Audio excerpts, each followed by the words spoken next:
Talk more about that is the article's author, our political analyst, New York Post state editor, Fred Dicker. Fred, it was a very interesting article. Congratulations on that.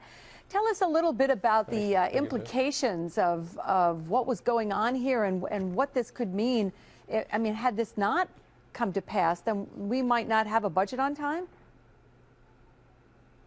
Well, we still might not have a budget on time, by the way, Liz. But let me tell you, the irony here is that special interest money from the Soros family is being used supposedly to get special interest money out of our election system with a public finance system of campaigns. Well, at the last minute, as you know, the governor and the legislative leaders came up with a plan to just have public financing as an experiment for one election this year for State Comptroller Tom DiNapoli's seat.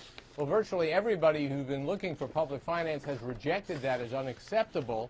And as we speak, behind the scenes, an effort's being made to pull that out of the budget and have a broader plan, probably to be adopted, if it's going to be, in the next few weeks, not as part of the budget. A lot of people's necks are out on this. The governor has been put on notice, not just by Jonathan Soros, but a lot of other so-called reformers who want this. And in particular, in the Senate, Jeff Klein, who's the Senate Democratic leader, and barely is holding on to a very slim group of Democrats who are in coalition with the Republicans, is being threatened with a primary unless he can deliver this. So it's sort of an inside political game for something a lot of New Yorkers, based on the polls, don't think is a legitimate expenditure of public money. Fred, when I read your article, it struck me that wasn't this somewhat transparent what they were doing? Didn't they think that somebody would raise an objection here? Well, they might have, and in fact, it may have been put in a way as sort of a poison pill because so many people rejected it out of hand.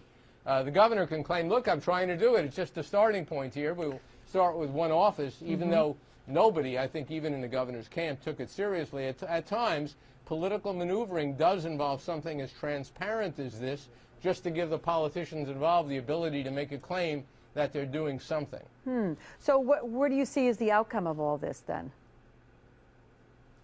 Well, what I see is that it's going to get yanked out of the budget tonight. It won't be part of the budget. That's the way it looks right now. Whether it will be adopted in some other form later this year, I have my doubts. A lot of people don't want it, and we know that the Senate Republicans in particular think that this is a giveaway to the big public employee unions to get private money out of elections. All right. I know you'll follow it for us. Thank you, Fred. And don't forget, Fred's on the radio as well, live from the state capitol. It's weekday mornings from 10 to 11 on Talk 1300 AM.